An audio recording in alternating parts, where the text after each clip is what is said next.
Welcome to మీ TV news. బులెటిన్ల ముందుగా హెడ్లైన్స్. ప్లాస్టిక్ నిషేధంపై రాష్ట్ర వ్యాప్తంగా అవగాహన కల్పిస్తాం.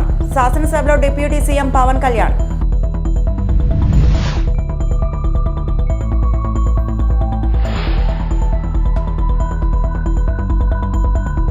ఆరోగ్యశ్రీ నిలిచిపోలేదు, పేరు మాత్రమే మారింది. మంత్రి సత్యకుమార్.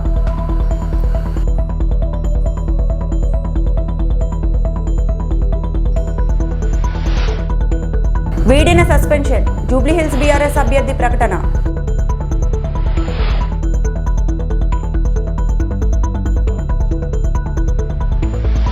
రాష్ట్రంలో సింగిల్ యూజ్ ప్లాస్టిక్ నిషేధం ఉందని, క్షేత్రస్థాయిలో అది సరిగా అమలు జరగడం లేదని AP deputy CM Pawan Kalyan అన్నారు. ప్లాస్టిక్ నిషేధంపై గుంటూరు పశ్చిమ ఎమ్మెల్యే గల్లా మాధవ్ ప్రశ్నకు పవన్ సమాధానం ఇచ్చారు. ఒకసారి వాడిపడేసి ప్లాస్టిక్ వల్ల పర్యావరణానికి చాలా నష్టం జరుగుతోంది. అసెంబ్లీలో కూడా సింగిల్ యూజ్ ప్లాస్టిక్ నిషేధం అమలు జరగడం లేదు. ఫ్లెక్సీలను కూడా నిషేధించాలి, కానీ చాలా మంది ఉపాధి కోల్పోతారని ఆలోచిస్తున్నాం. బయోడిగ్రేడబుల్ ఫ్లెక్సీలు ఏర్పాటు చేయాలని సూచిస్తున్నాం. ప్లాస్టిక్ నిషేధంపై రాష్ట్ర వ్యాప్తంగా ప్రజలకు అవగాహన కల్పిస్తాం. అసెంబ్లీలో ఈ అంశంపై పూర్తి స్థాయి చర్చ జరగాలి. ఈ రోజు ఏమవుతుందంటే, మనం పాలు తాగుతున్న పశువుల కడుపులోకి వెళ్ళిపోతుందో, లేదంటే మనం తినే ఆహారంలో భాగం అవుతుంది. అలాగే ఇప్పుడు ప్లాస్టిక్ విషయం తల్లి గర్భంలో కూడా పశువుల కడుపులోకి పుట్టే పసికందుల రక్తంలోకి చేరిపోయింది. ఆంధ్రప్రదేశ్లోనే చాలా సందర్భాలు ఆవుల కడుపులో సుమారు 60 నుంచి 70 కిలోల ప్లాస్టిక్ తొలగించిన సంఘటనలు నమోదయ్యాయి. ఇలాంటివన్నీ అందుకని మాకు లైఫ్ స్పాన్ ఈ ముఖ్యంగా స్టైరోఫోమ్ అయితే 500 years కానీ పట్టదు, అది పడుతుంది దాన్ని అవడానికి భూమిలో కలవడానికి. Plastic bag, plastic straw, plastic bottles, minimum plastic bag 10 to 20 years, plastic straw అయితే 200 years, ప్లాస్టిక్ బాటిల్ అయితే ఏకంగా 450 పైచిలకు సంవత్సరాలు. సో ప్లాస్టిక్ పూర్తిగా భూమిలో కలిసిపోవట్ల. అది మోస్ట్ డేంజరస్ ఏంటంటే చిన్న చిన్న ముక్కలుగా విడిపోయి మైక్రో ప్లాస్టిక్, నానో ప్లాస్టిక్స్ రూపంలో నేల, నీరు, గాల్లో ఇప్పటికీ ఉండిపోతున్నాయి. ఇటీవల అధ్యయనాల్లో కూడా ముఖ్యంగా తల్లి పాలలో కూడా మైక్రో ప్లాస్టిక్ ఉన్నాయని తెలియజేస్తా ఉన్నది.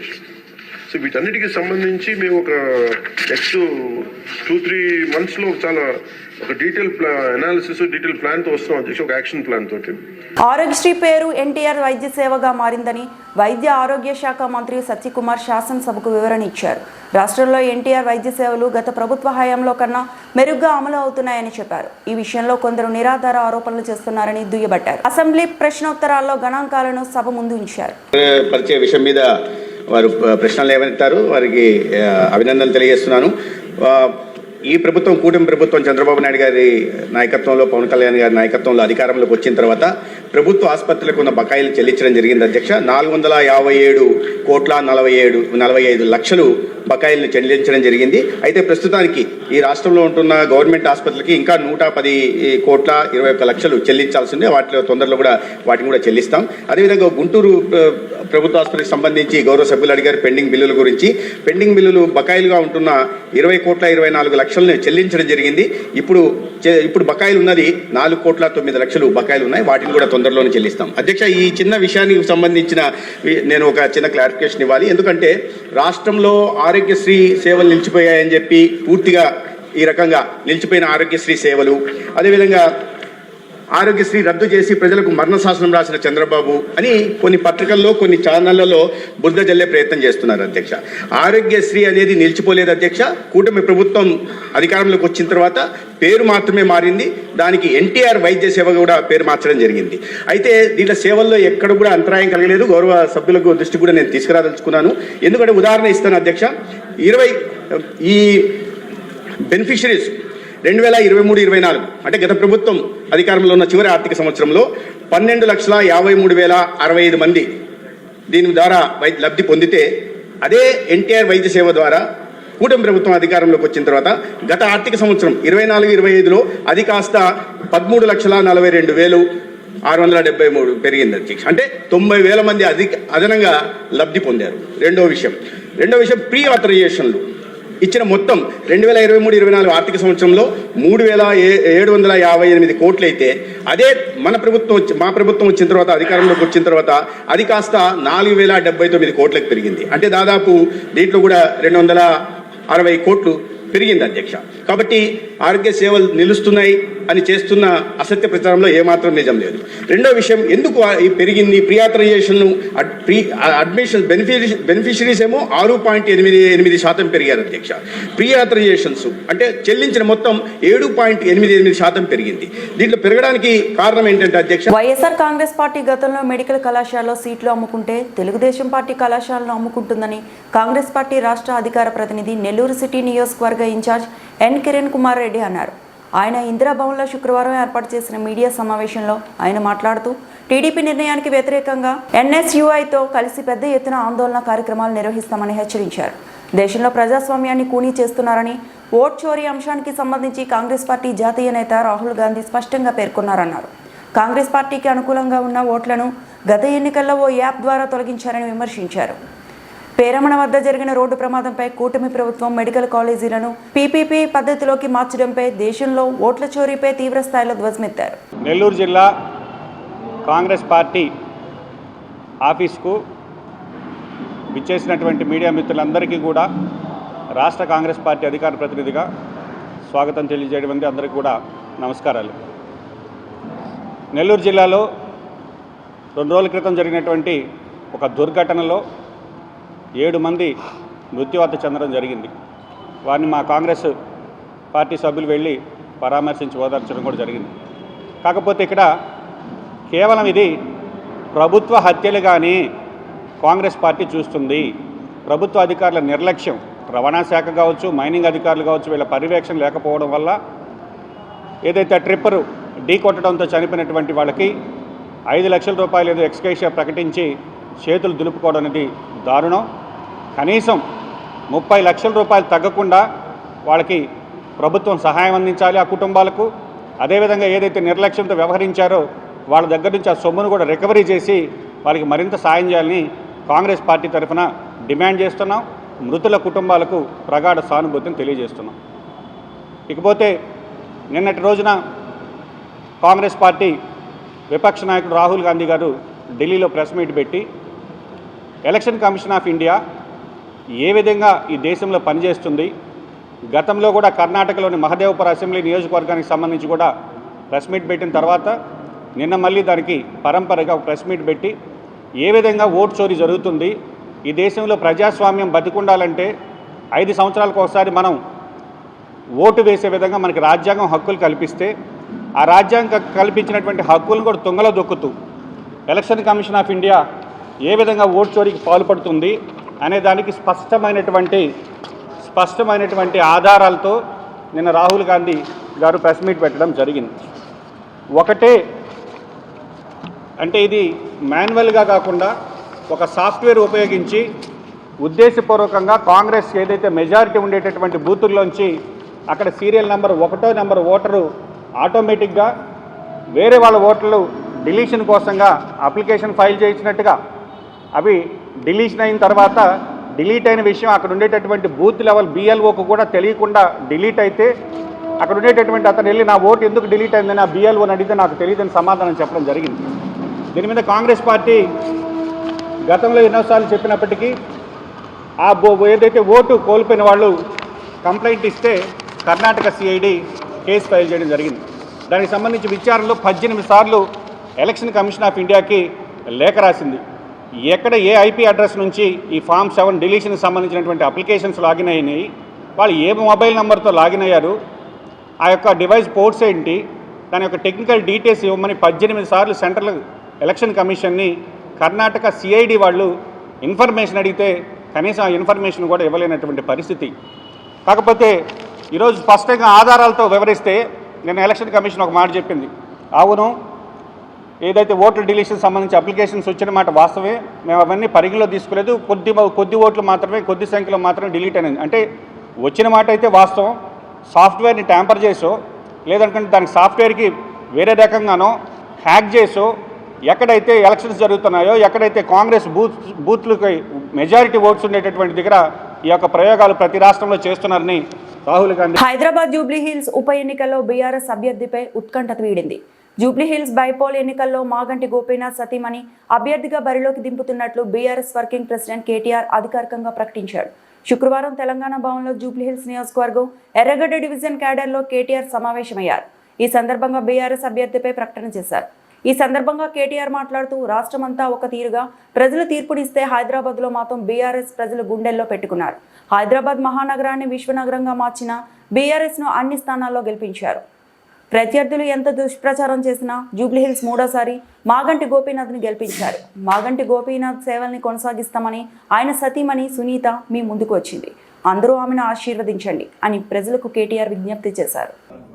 3 సార్లు మీకు సేవలు అందించి ఇవాళ తన అకాల మరణంతో తాను దూరమైన మరి తన ఆశయాలను కొనసాగించడానికి మీ ముందుకొచ్చిన మన ఆడబిడ్డ శ్రీమతి మాగంటి సునీత గోపీనాథ్ గారు, అట్లాగే వేదికపైన ఆసీనులైన సోదరులు గౌరవనీయులు మన మైనారిటీ ఫైనాన్స్ కార్పొరేషన్ మాజీ చైర్మన్ ఇమ్తియాజ్ ఇషాక్ గారు, అట్లాగే వేదికపైన ఆసీనులైన మన కూకట్పల్లి కార్పొరేటర్లు అంటే కోఆర్డినేటర్ సతీష్ అరోరా గారు,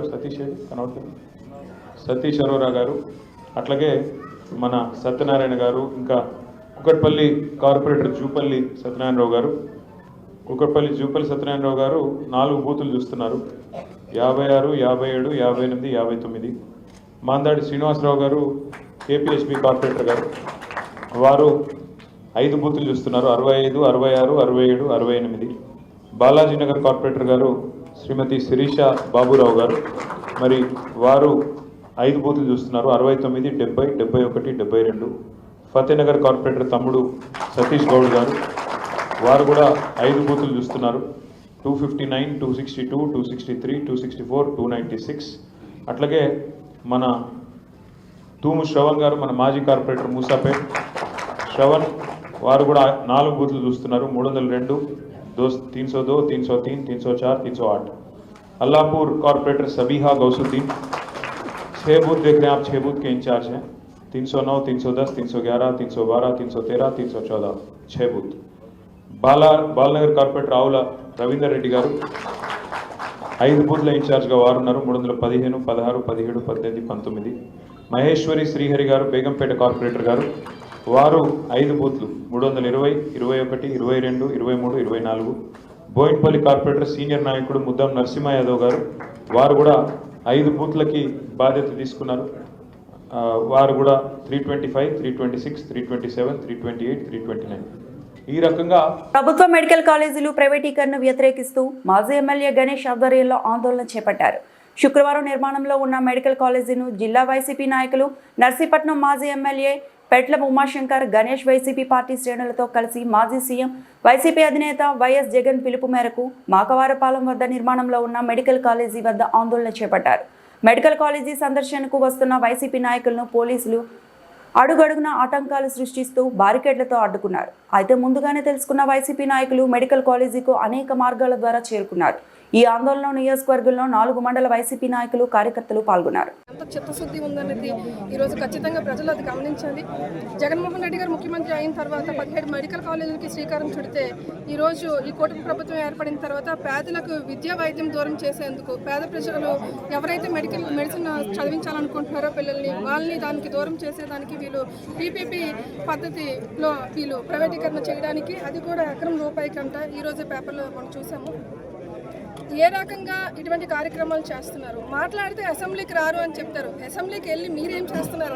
పేద ప్రజలకి మేలు జరిగే పనులు మీరు ఏమైనా చేస్తున్నారా? నిజంగా మీకు ప్రజలు ఓటేసి గెలిపించినందుకు మీకు ఏమాత్రమైన చిత్తశుద్ధి ఉంటే, ప్రజల పట్ల విశ్వాసం ఉంటే ఈ మెడికల్ కాలేజీలు పీపీపీ పద్ధతిలో ఏదైతే వాళ్ళు ప్రైవేటీకరణ చేస్తున్నారో తక్షణమే రద్దు చేయమని చెప్పి ముఖ్యమంత్రికి కానీ డిప్యూటీ సీఎం గారికి కానీ లోకేష్ కానీ మీరు చెప్పండి అయ్యా అని చెప్పి నేను అసెంబ్లీలో కూర్చున్నటువంటి ఆ వ్యక్తులకి నేను మీడియా ద్వారా మిమ్మల్ని ప్రశ్నిస్తున్నాను.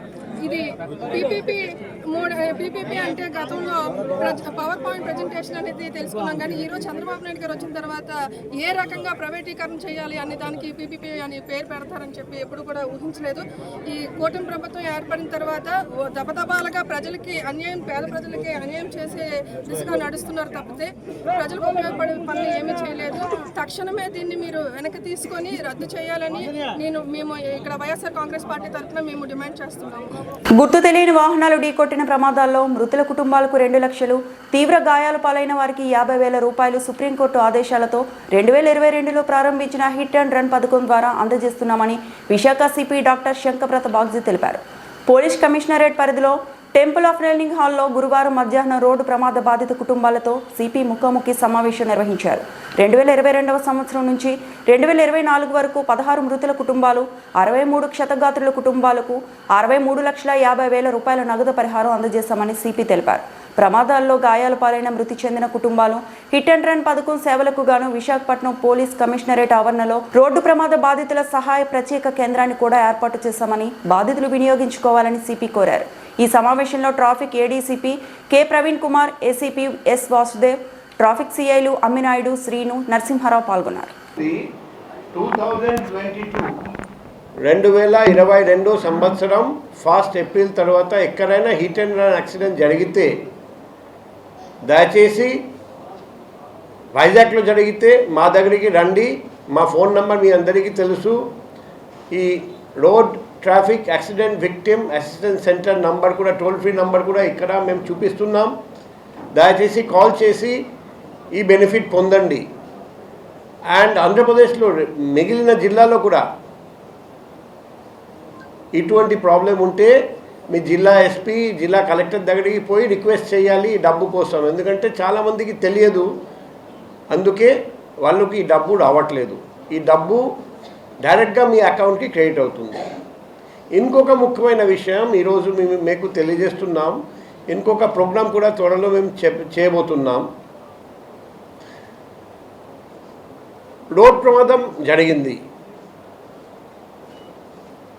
ఎవరు చేశారు మాకు తెలియదు. అది వచ్చేసి హిట్ అండ్ రన్. ఆ హిట్ అండ్ రన్ విక్టిమ్స్ బాధితులకు చనిపోతే లీగల్ ఎయిడ్కి 2 లక్షలు, చనిపోకపోతే క్షతగాత్రులకు 50,000 చొప్పున గవర్నమెంట్ తరపున ఇవ్వడం జరుగుతుంది. కానీ వెహికల్ దొరికింది, అప్పుడు motor vehicle accident claims tribunal MACTలో MBOP కేసెస్ ఫైల్ చేయాల్సి వస్తుంది.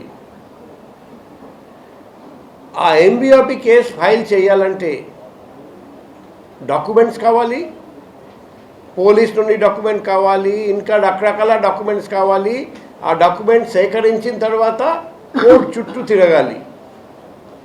ఇప్పుడు మనిషి చనిపోయారు, పిల్లలు, చిన్న చిన్న పిల్లలు, వాళ్ళ అమ్మ కోర్టు చుట్టూ తిరగాల, లేకపోతే పిల్లల్ని పోషించాలా. సో అందుకే కోర్టు చుట్టూ తిరగలేరు, ఆ డాక్యుమెంట్ సాధించలేరు, అందుకే కేసు పెట్టలేరు, అందుకే అమౌంట్ కూడా వాళ్ళకు రావట్లేదు. అప్పుడప్పుడు ఎప్పుడో జరిగింది ప్రమాదం, ఇంతవరకు కేసు ఫైల్ చేయలేదు.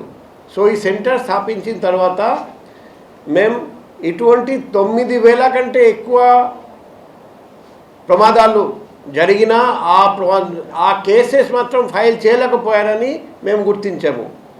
ఇప్పుడు 1 by 1 ఈ ప్రతి case MBOP case MACT motor vehicle accident claims ట్రైబ్యునల్లో ఫైల్ చేయిస్తున్నాం. తర్వాత వాళ్ళు తిరగలేరు, మా వాళ్ళు తిరిగి వాళ్ళ కోసం MACT నుండి త్వరలో తీర్పు వచ్చేటట్టు. డాక్టర్ బిఆర్ అంబేద్కర్ కోనసీమ జిల్లా రావులపాలెం మండల పరిధిలో ఈతికోట గ్రామంలో జాతీయ రహదారి చెందని కొత్త సెంటర్లో కొలువై ఉన్న శ్రీ కనకదుర్గమ్మ అమ్మవారి ఆలయంలో శ్రీదేవి నవరాత్రుల మహోత్సవాలు ఆలయ కమిటీ వారి ఆధ్వర్యంలో ఘనంగా జరగనున్నాయి. ఈ సందర్భంగా ఆలయ కమిటీ చైర్మన్ వెలిగట్ల రామకృష్ణ, కమిటీ సభ్యులు, ఆలయ అర్చకులు కండవెల్లి నారాయణాచార్యులు మాట్లాడుతూ దసరా ఉత్సవాలను పురస్కరించుకొని ప్రతి ఏడాది అమ్మవారి నవరాత్రులను ఘనంగా నిర్వహించడం జరుగుతుంది. ఈ నెల 22 నుండి దసరా మహోత్సవాలు మొదలై అక్టోబర్ 2 వరకు దేవి నవరాత్రులను అత్యంత భక్తి శ్రద్ధలతో నిర్వహించడం జరుగుతుందన్నారు. రోజుకో అవతార రూపంలో అమ్మవారు దర్శనమిస్తారు. ప్రతిరోజు అమ్మవార్లకు ప్రత్యేకంగా విశేష పూజలు నిర్వహిస్తామని తెలిపారు. నవరాత్రుల్లో భక్తులు, మహిళలు కుంకుమ పూజల్లో పాల్గొని శ్రీ కనకదుర్గమ్మ అమ్మవారిని దర్శించుకొని దివ్య ఆశీస్సులు, అనుగ్రహం పొందాలన్నారు. కనకదుర్గమ్మ వారి దివ్య ఆశీస్సులతో జరిగే బ్రహ్మాండమైన విజయదశమి పురస్కరించుకుని అమ్మవారి 22వ తారీఖు నుంచి రోజుకో అవతారంలో అమ్మవారి దర్శనమిస్తూ ఉంటుంది. ఆవిడ చల్లని ఆశీర్వాదంతో రోజుకో అవతారంలోని అమ్మవారిని దర్శించుకుని ప్రత్యేక పూజల్లో పాల్గొని అమ్మవారి ఆశీస్సులు పొందాలని కోరుకుంటూ మా ఏటగూడ గ్రామంలో చైర్మన్ ఎర్రగట్ల రామకృష్ణ గారు మరియు కమిటీ సభ్యులు సారథ్యంలో అత్యంత బ్రహ్మాండంగా జరుగుతుంది. అర్చకులు వేద మంత్రాలతో ప్రత్యేక పూజలు, గోత్రనామాలతో పూజలు నిర్వర్తిస్తూ ఉంటున్నారు. ప్రతి ఒక్కరు కూడా అమ్మవారి ఆశీర్వాదం ఆశీస్సులు పొంది అమ్మవారి అనుగ్రహం పొందుతారని కోరుకుంటున్నాం. ఈతకోటలో కొలువై ఉన్న అమ్మల కన్నా అమ్మ ఆదిపరాశక్తి అమ్మవారి దివ్య అనుగ్రహం అందరూ కూడా పొందాలని, రానున్న రోజుల్లో గ్రామాలు అభివృద్ధి చెంది రాష్ట్రం అభివృద్ధి చెంది అమ్మవారి ఆశీర్వాదం చల్లని చూపు ఉండాలని మనస్ఫూర్తి కోరుకుంటూ ఈతకోట గ్రామంలో కొలువై ఉన్న అమ్మవారిని దర్శించుకొని అమ్మవారి ఆశీర్వాదం పొందండి. అనుకున్న పనులు నిర్వర్తవుతున్నాయి. 9 వారాలు 9 ప్రదక్షిణాలు అమ్మవారి దివ్యాశిస్తులు భక్తులు విశ్వాసంతో పూజలు నిర్వర్తిస్తూ ఉంటున్నారు. జై దుర్గా, జై మాత. భక్తులందరూ కూడా ఈ దర్శనం సందర్భంగా పూజల్లో పాల్గొని రోజుకో అవతారంలో అమ్మవారి అవతారంలో అమ్మవారు భక్తులు దర్శనిస్తూ ఉంటుంది. అమ్మవారి అనుగ్రహం ఆశీర్వాదం ప్రతి ఒక్కరు పొంది అమ్మవారి దివ్య అనుగ్రహం ఆశీర్వాదంతో అందరూ కూడా ప్రత్యేక పూజలు చేసుకుని అమ్మవారి అనుగ్రహం పొందాలి. ఖానాపూర్ మండలం అయోధ్య నగర్ నూతన గ్రామ పంచాయతీ భవనాన్ని 20 లక్షలతో నిర్మించగా నేడు నూతన భవనాన్ని రిబ్బన్ కట్ చేసి ప్రారంభించిన ఎమ్మెల్యే దొంతి మాధవరెడ్డి. ఈ కార్యక్రమంలో నియోజకవర్గ కాంగ్రెస్ పార్టీ నాయకులు, మండల నాయకులు, గ్రామ పార్టీ నాయకులు పాల్గొన్నారు.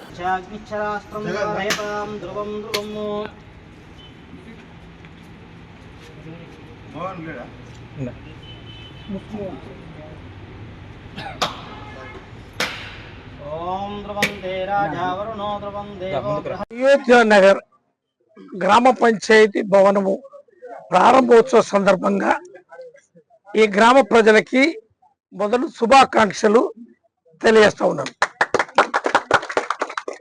గ్రామ పంచాయతీకి సంబంధించిన ప్రజల పరిపాలన కొరకు ఏదైతే భవనాన్ని ఏర్పాటు చేసుకోవడం జరిగింది, ఇందులో సెక్రటరీ గారు, సర్పంచ్, పాలకవర్గ సభ్యులందరూ కూడా సిబ్బంది అందుబాటులో వారికి ఉండే అవకాశం ఉంటుంది. కాబట్టి ఏ సమస్యలైనా కూడా వారు వచ్చి గ్రామ పంచాయతీ పరిధిలో ఉండబడే ఇప్పుడు స్పెషల్ ఆఫీసర్, సెక్రటరీకి ఆ యొక్క సమస్యలు నివేదిస్తే పరిష్కరించి ఆ యొక్క కార్యక్రమాలన్నీ కూడా ప్రభుత్వం నుంచి వచ్చే కార్యక్రమాలన్నీ కూడా అందే కొరకు ఈ యొక్క వసతిని ఏర్పాటు చేయడం జరిగింది. కాబట్టి మిగిలినవి కూడా ఏదైతే గ్రామ పంచాయతీ జనాభా ప్రాతిపదికలో కొంచెం రూములు చిన్నగా ఉన్నాయి, వచ్చే ఏదైతే పెద్ద సైజ్ గ్రామాలకి కొంచెం పెద్దగా ఉండాలని చెప్పి ఇంజనీరింగ్ అధికారులకు కూడా సూచన జరిగింది. కాబట్టి ఇవన్నీ కూడా దృష్టిలో పెట్టుకొని అన్ని గ్రామాల్లో ఇప్పటి వరకు నూతనంగా ప్రారంభించుకునే మినాయిస్తే మిగిలినవి కూడా చాలా వరకు భవనాలు లేవు. కాబట్టి అవి కూడా ఒక సంవత్సరం లోపు ఎన్నికల లోపే అవన్నీ కూడా ఏర్పాటు చేసి ఆ యొక్క వసతి కూడా ఏర్పాటు చేస్తారని చెప్పి ఈ సందర్భంగా మీ ద్వారా ఖానాపూర్ మండల ప్రజలకి తెలియజేస్తా ఉన్నాం. సాలూరు నియోజకవర్గంలో మక్కు మండలంలో వెంగళరావు సాగర్ ప్రాజెక్టు పరిధిలో తూరు మామిడి పరిధిలో ఆర్టీసీలో 19L కాలువను సిపిఎం పార్టీ జిల్లా కార్యదర్శి కొల్లి గంగనాయుడు రైతులతో కలిసి శుక్రవారం పరిశీలన చేశారు. ఈ సందర్భంగా గంగునాయుడు మాట్లాడుతూ వెంగళరావు సాగర్ ప్రాజెక్టు పరిధిలో 24,700 ఎకరాల భూమికి సాగునీరు అందించాల్సి ఉండగా కేవలం 16,000 ఎకరాలకు మాత్రమే సాగునీరు అందిస్తుందని, ప్రాజెక్టులో పుష్కలంగా నీరు ఉన్నప్పటికీ కాలువలు మరమ్మతులు చేయకపోవడం వల్ల రైతులకు నీరు వెళ్లడం లేదని అన్నారు. తూరుమామిడి, శాంటేశ్వరం గ్రామాలకు సంబంధించి ఆర్బీసీలో 90L, 18L కాలువల పరిధిలో సుమారు 1000 ఎకరాలకు సాగునీరు అందించాల్సి ఉన్నప్పటికీ సక్రమంగా నీరు అందించడం లేదని అన్నారు. ప్రాజెక్ట్ చైర్మన్ తూరుమామిడి గ్రామం నుంచి ఉన్నప్పటికీ తూరుమామిడి గ్రామానికి సకాలంలో కాలువలు మరమ్మతు చేయకపోవడంతో నీరు అందించడం లేదని విమర్శించారు. కాలువ చైర్మన్ ఉన్న గ్రామానికి సాగునీరు ఇవ్వలేకపోతే వెంగళరాయ సాగర్ ప్రాజెక్టు పరిధిలో మిగిలిన గ్రామాలకి కూటమి ప్రభుత్వం ఏమి సాగునీరు అందిస్తుందని ప్రశ్నించారు. అలాగే ఈ కాలువలే కాకుండా ఎల్బీసీ, ఆర్ఎంసీ పరిధిలో పూర్తి స్థాయిలో సాగునీరు అందడం లేదని, ఎల్బీసీ పరిధిలో అక్విడేట్ పూర్తిగా నాశనం అయిపోయి సంవత్సరాలు గడుస్తున్నా ఇప్పటికీ కొత్త అక్విడేట్ నిర్మాణం చేయలేదని, దానివల్ల 4,000 ఎకరాలకి సాగునీరు అందించడం లేదని అన్నారు. సాగర్ ప్రాజెక్టు పరిధిలో సుమారు 65 లక్షల రూపాయలు నిధులు అంచనాలు వేసి మంజూరు చేశారని, సమాచార హక్కు చట్టం ప్రకారం అడిగితే ఇచ్చారని, ఆ నిధులు మరమ్మతులకు ఉపయోగిస్తే ఈ పాటికి చివరి భూమి వరకు సాగునీరు అందేదని, మరి ఈ నిధిలో ఖర్చు చేశారా లేదా, ఖర్చు చేస్తే ఎందుకు చివరి భూమి నీరు వెళ్లడం లేదని అధికారులు ప్రశ్నించారు. ఇప్పటికైనా 65 లక్షల రూపాయలు పూర్తి స్థాయిలో ఖర్చు చేసి కాలువల మరమ్మతులు చేసి చివరి ఆయకట్టు వరకు ఆర్బీసీ, ఆర్ఎంసీ పరిధిలో సాగునీరు అందించాలని, లేకపోతే రైతులకు కదిలించి పెద్ద ఎత్తున ఆందోళన చేస్తామని హెచ్చరించారు. ఈ కార్యక్రమంలో తూరుమామిడి రైతులు పాల్గొన్నారు. వెంగళరాయ సాగర్ ప్రాజెక్టు ఇవాళ 25,000 ఎకరాలకి సాగునీరు అందించాల్సి ఉంది. అలాంటిది కేవలం 15,000 ఎకరాలకే సాగునీరు అందిస్తుంది. ఈవేళ వెంగళరాయ సాగరు డామ్ చైర్మన్ ఉన్న గ్రామానికి తూరుమామిడికే సాగునీరు లేక మొత్తం ఒరిచేలన్నీ కూడా ఎండిపోయే పరిస్థితి ఏర్పడింది. ఇది చాలా దుర్మార్గం. ఒక కాలువ చైర్మన్ ఉన్న గ్రామానికే నీరు లేకపోతే ఇంకా మిగతా గ్రామాలకి ఈ కూటమి ప్రభుత్వం నాయకత్వం ఏ రకంగా నీరిస్తుందని చెప్పి నేను ప్రశ్నిస్తున్నాను. అలాగే ఇవాళ ఈ ప్రాజెక్టు పరిధిలో దాదాపు 65 లక్షల ఎకరా 65 లక్షల రూపాయలు నిధులు మంజూరు చేశారు కాలువలు బాగు చేయడానికి. ఈ నిధులు పనిచేశారా లేదా, పనిచేస్తే ఎక్కడ చేశారు, ఎంత బిల్లులు అయ్యాయి, ఇవన్నీ కూడా తేల్చాల్సిన అవసరం ఇరిగేషన్ ఈకి కానీ డిఈకి కానీ ఉంది. వెంటనే అధికారులు కలుగు చేసుకొని వెంగళరాయ సాగర్ పరిధిలో కాలువ చివరి భూముల వరకు కూడా సాగునీరు అందించాలి. లేకపోతే రానున్న కాలువలో మొత్తం రైతాంగాన్ని అంతటినీ కదిలించి పెద్ద ఎత్తున ఆందోళన చేస్తామని చెప్పి ఈ సందర్భంగా హెచ్చరిస్తున్నాం. నా పేరు కొల్లు గంగునాయుడు, సిపిఎం పార్టీ జిల్లా కార్యదర్శి. డాక్టర్ బిఆర్ అంబేద్కర్ కోనసీమ జిల్లా రామచంద్రాపురం కందులపాలెం గ్రామంలో స్వస్థ నారి సశక్తి పరివార అభియాన్ కార్యక్రమంలో ఆరోగ్య శిబిరం నిర్వహించడం జరిగింది. మండల అధికారి డాక్టర్ సందీప్ నాయుడు మాట్లాడుతూ మహిళలు కిషోర బాలికలను స్క్రీనింగ్ చేయడం ద్వారా వారిలో రక్తహీనతను గుర్తించి చికిత్స అందించుట, క్షయ వ్యాధి పరీక్షలు నిర్వహించుట, గర్భిణీ స్త్రీలకు ప్రసూతి పరీక్షలు నిర్వహించుట, చిన్నపిల్లలకు వ్యాక్సిన్ అందించుట, క్యాన్సర్ స్క్రీనింగ్ నిర్వహించి అనుమానిత కేసులను గుర్తించి రిఫర్ చేయుట వంటి సేవలు ఈ క్యాంపులో నిర్వహిస్తున్నామని తెలిపారు. డాక్టర్ వి స్వాతి భవానీ మాట్లాడుతూ ఆరోగ్యవంతమైన మహిళలు శక్తివంతమైన కుటుంబాన్ని కలిగి ఉంటారని తెలిపారు. డాక్టర్ లక్ష్మీ ప్రసన్న మాట్లాడుతూ రక్తపోటు, మధుమేహం, క్యాన్సర్ వంటి వ్యాధులను ముందుగానే గుర్తించి చికిత్స అందిస్తున్నామని తెలిపారు. ఈ కార్యక్రమంలో 11 గర్భిణీ స్త్రీలను పరీక్షించుట, 10 కౌమార బాలికలకు హెచ్బి పరీక్ష, 60 రక్తపోటు పరీక్షలు, 54 మధుమేహం పరీక్షలు జరిపి 75 మందికి క్యాన్సర్ సంబంధించిన పరీక్షలు నిర్వహించామని తెలిపారు. అనుమానిత 2 క్యాన్సర్ కేసులను గుర్తించి కాకినాడ గవర్నమెంట్ హాస్పిటల్కి రిఫర్ చేశారు. ఈ కార్యక్రమంలో ఎంపీటీసీ సభ్యులు జి అచ్యుత్వేణి, కందులపాలెం గ్రామ నాయకులు వైట్ల రాజబాబు, వైట్ల గజలక్ష్మి పాల్గొని కార్యక్రమ ఏర్పాట్లను పర్యవేక్షించారు. ఈ కార్యక్రమంలో కూటమి నాయకులు నాగిరెడ్డి సతీష్, శ్రీకృష్ణ మొదలగు వారు పాల్గొన్నారు. Divisional supervisor G Kamalaseshu, supervisor DD Venkatarao, G Ratnam, ICDS supervisor Kalyan, Anganwadi టీచర్లు పోషకాహార స్టాల్ ఏర్పాటు చేశారు. ఆరోగ్య సిబ్బంది, గ్రామ ప్రజలు ఇందులో పాల్గొన్నారు.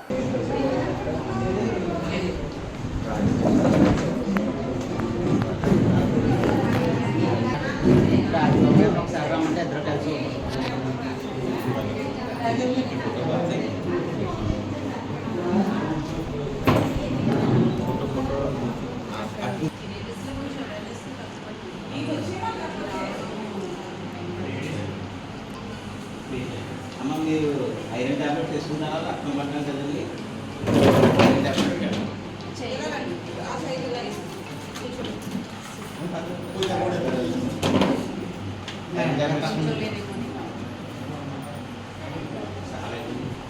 వచ్చారండి.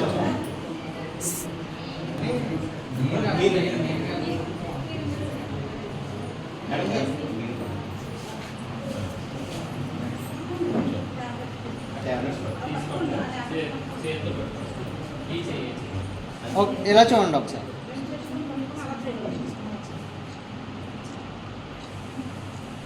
ఓకే.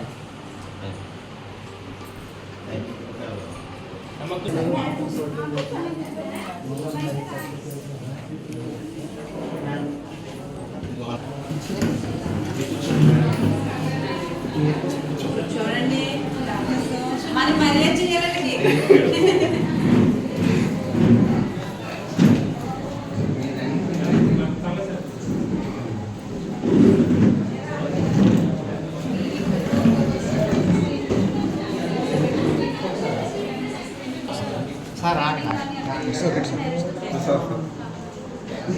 పక్కి ఏదో పట్టుకుంటాను.